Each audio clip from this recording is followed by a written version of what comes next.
Growing up, Mother showed me and my sister how to balance a pebble on our foreheads when we were lying in bed at night. We had to try our hardest to keep it there through the night, and into the safety of morning, she reminded us, so that the evil fairy would not take us away while we slept. The evil fairy, she told us, was evil, but not very bright, and she knew that people put paperweights, like pebbles, on light, flat things to keep them from flying away.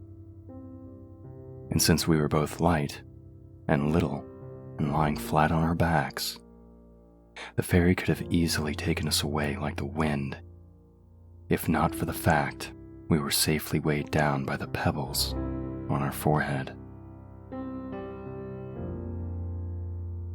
Mother always tried to smile when she told us this story, though now I think that must have been hard for her to do. We were young enough to believe her, young enough to not be scared, only afraid of disobeying her. The pebbles had to be right where she could see them, glowing faintly in the dim radiance of our nightlight. This, she told us, would be our protection. Sometimes, when we were still learning to balance, Mother would dab a bit of white glue or toothpaste under the pebble to hold it in place, and we would have to wash it off in the morning. We couldn't do more than that. No ribbons, no elaborate restraints, since anything of that scale would clue in the fairy that this was no longer a paperweight, just an extension of ourselves, like a headpiece, and readily take us away. Claudia, naive and pure as she was, giggled every time her mother told us this disturbing story, while tucking us into bed in the room I shared with my sister. I used to laugh as well, at least in my mind. But later on, I was old enough to notice the tired look in Mother's eyes, the dull gleam of fear, the way she never missed a night to remind us, warn us, of our little bedtime ritual. Even when she was working overtime at the factory and would be home late, later than our bedtime, she would call Ma'am, our grandmother, after dinner, and have her remind us of our little routine before bed. She insisted on it. Ma'am thought it all rather silly, telling us that our mother had always been a very imaginative little girl, and that she was allowing us to grow up the same way. Whatever she thought of it, she let it continue, always dismissing it as a bit of good-natured foolishness. But I knew otherwise.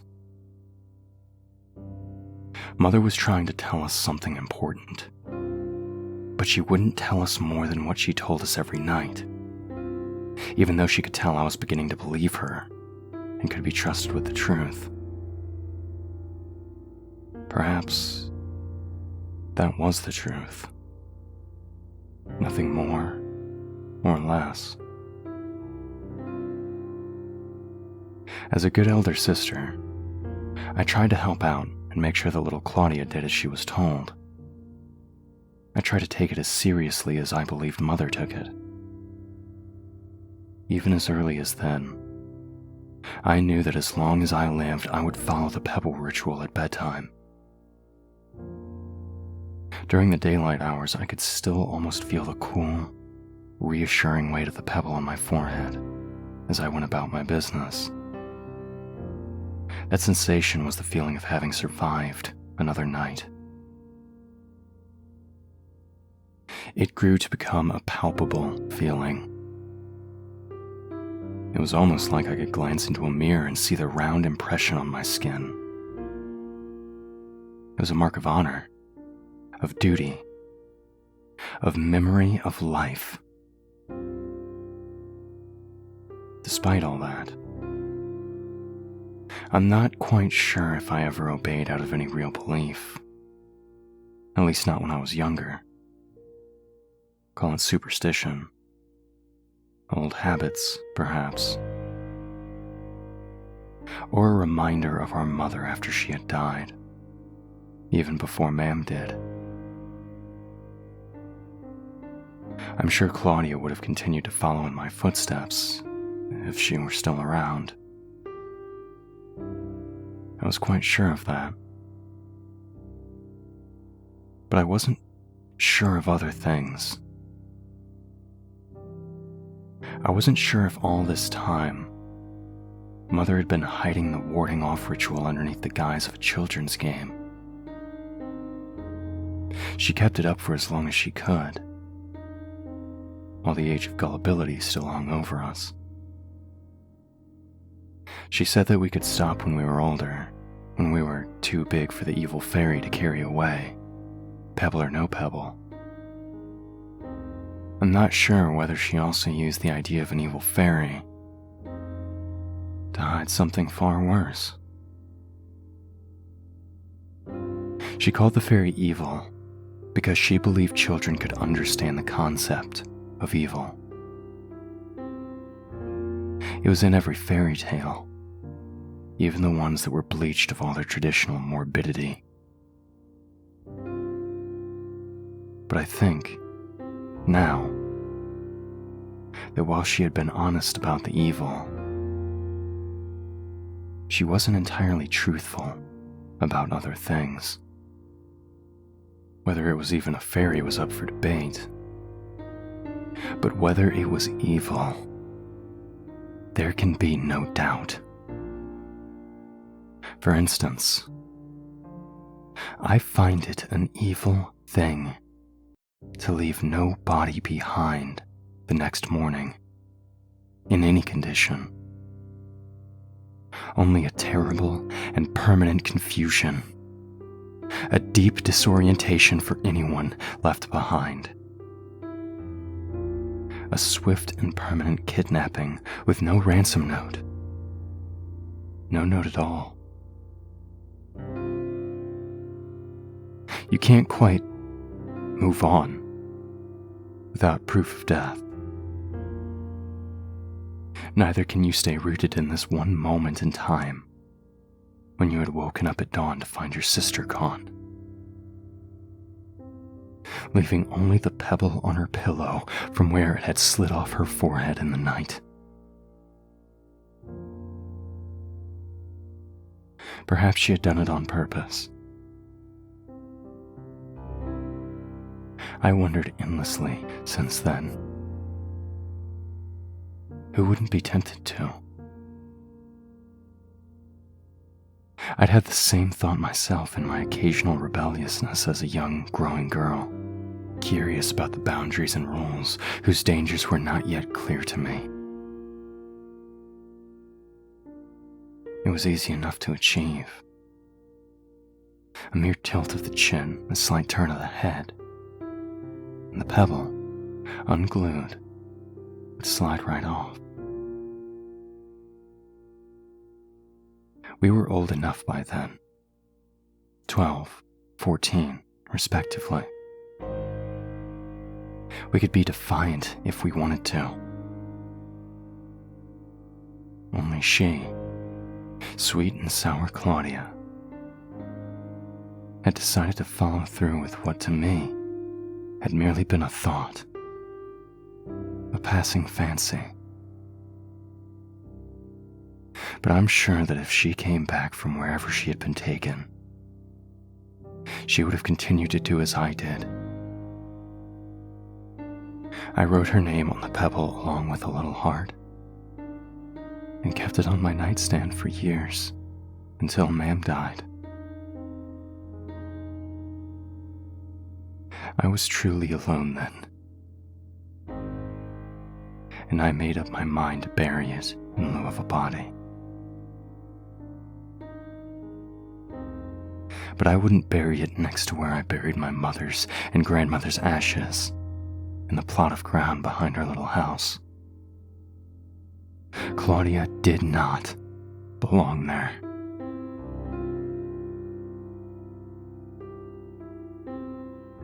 In life, Mother insisted the pebbles stay simple, unpainted, unadorned, as smooth and perfect as the day we finished them out of their old wishing well. Really a fountain in an old park that had shaped them beautifully over the years when the water still ran. We had to find the ones that didn't have names scratched or painted on them. If we accidentally pulled a named pebble out, we had to kiss it before tossing it back in. We were 4 and 3 years old when we chose our pebbles. We kept the same ones for years until my sister disappeared. I don't think anyone ever told us why some pebbles in the fountain had names and some didn't. It seemed right, for some reason. Like it was exactly as it should be. I do recall wondering about it, of course, and if I had ever asked aloud, I'm not sure. Mother must have given us one of her famous non-answers, because I don't recall the reply either. She got the same way whenever we asked about her father, whom Claudia and I had absolutely no memory of. She had no end of non-answers then. Ma'am would outright clam up and tell us in her rare, cold voice not to speak of it again. I cried once when Ma'am gave me that voice. And later that night, as if to apologize on her behalf, Mother told us a different story to explain why we didn't have a father. It was because a fairy had given us to her when we were babies. "A good fairy?" asked little Claudia. And Mother paused, thought about it. Then she smiled. "Yes, dear," she said. A good fairy." She said she had made a wish at a wishing well. After she had me, she was so delighted she went back to the well 2 years later and got my sister. I liked this story, and so did Claudia. Until we were just of the age that we knew where children actually came from, and began to understand as well why Ma'am had been so disappointed in our lack of a father in the picture. Some of our classmates had the same situation at home. The only difference was, they didn't have to hide under a pebble to keep their mother's secret. I think this was when Claudia let the pebble drop. Years after that empty morning when I was sure my sister would not be coming back, I knew I had to write her name on the pebble she had left behind. Like everything else, about the fountain, the pebbles, the fairy, both good and evil, it made sense to me without explanation. I suppose I got that from my mother and her imagination. Ma'am was convinced Claudia had run away, eloped with a boy from class who had given her first kiss. But the timing was strange to me, and nobody at school, not even the boy, had heard of her again. We had no suspects to offer the police, no leads to offer the search party, no motive, no trace, no answers. Just the pebble. And that I couldn't explain.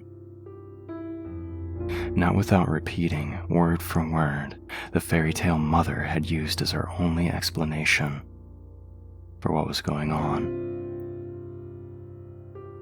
And fairy tales are not something you tell police officers if you want them to take you seriously.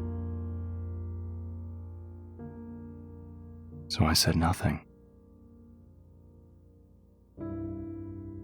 Ma'am started going senile and didn't seem to mind I had stopped going to school to take care of her. It was hard being in the house after Mother died. Pneumonia, just 2 years before Claudia disappeared. But it was harder to be at school for some reason. I slept for days and cried for nights.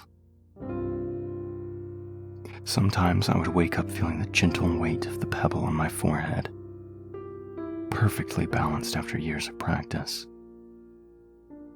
and flick my eyes to the side, peering past the nightlight to see if my sister had reappeared in bed. Sometimes I thought I saw a shadow. Once, in a suffocatingly warm night in June, I had left the window open. Another of Mother's no-nos. My sleep had become fragmented, and I was used to waking up several times in the night, always checking to see if Claudia had come back. That night, I woke to see the curtain blowing inward gently, silently, in the summer breeze like someone breathing into the room. I waited for it to float back down so I could see my sister's bed across the small room from me, against the other wall. The waving curtain had obstructed my view of the bed, and when it finally waved back down with the passing breeze, I thought I saw a shadow. A trick of my mind, desperate to see Claudia again. Half asleep, I tilted my head to the side, ever so slightly, straining to follow the shadow, and the pebble began to slip. In reflex, I reached up to hold it against my forehead and rebalanced it. But as I did so, my hand brushed something cold. Unusually cold for the warmth of the night. It felt like a pocket of dry, frigid air hovering just above the pebble, as if a ghostly hand had reached for it at the same time as I had, brushing its chilly fingers against mine.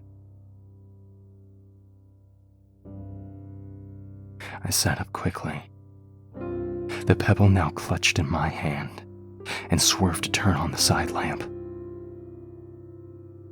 There was nothing unusual in the room, and the curtains continued to heave gently in the breath of the night.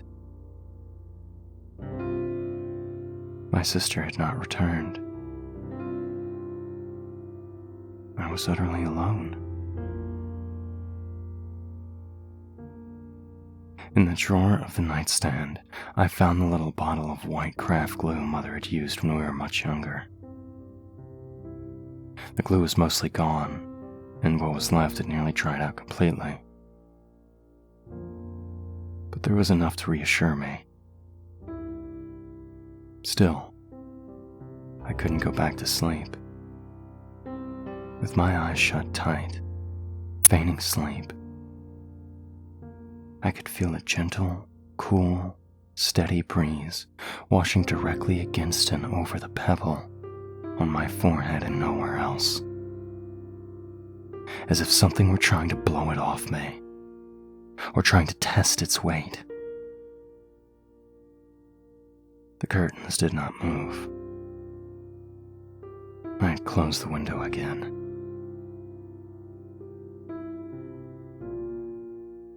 The second time it happened a few nights later, I ran from the room, crying in fright.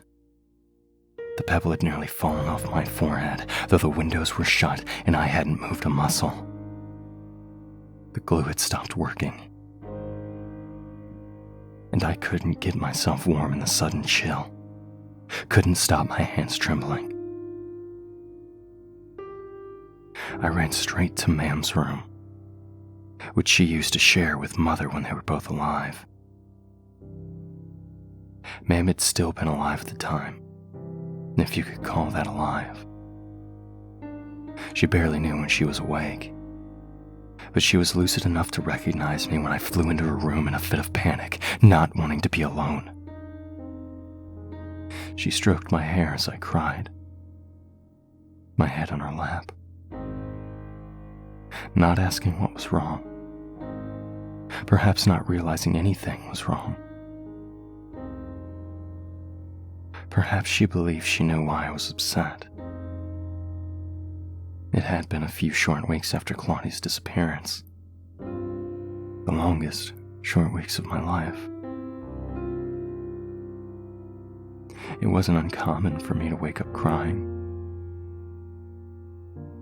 When I had quieted down, I continued to lie on her lap in a daze.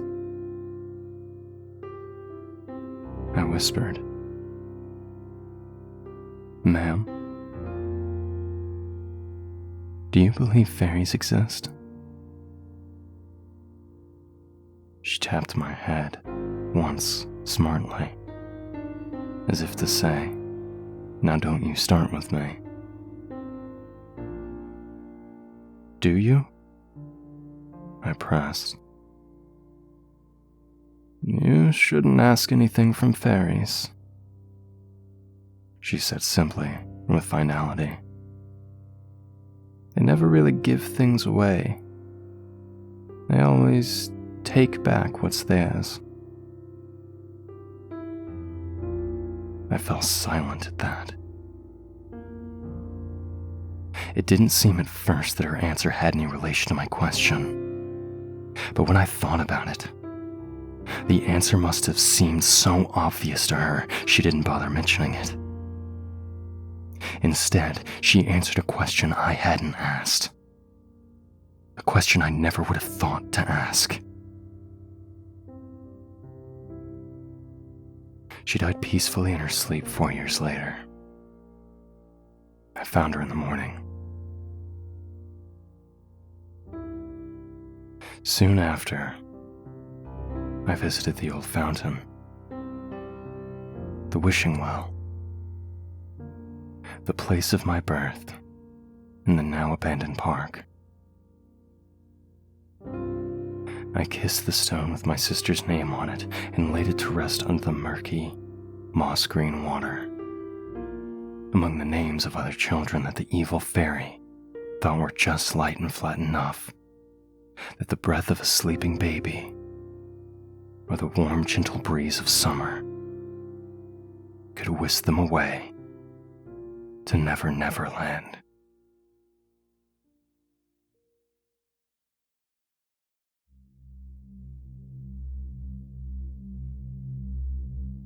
Greetings, friends and fiends. It is I, Chronicler. We here at Creepy Spaghet would like to thank eternallyks for allowing us to tell their story.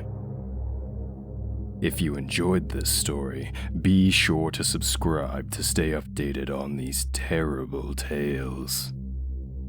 And make sure to check out the author in the links below. If you're interested in having your story narrated, be sure to reach out to our humble overseer, as he continues his journey to pull the darkest stories from the infinite depths of the internet. Until next time, fiends. And remember, we are darkness.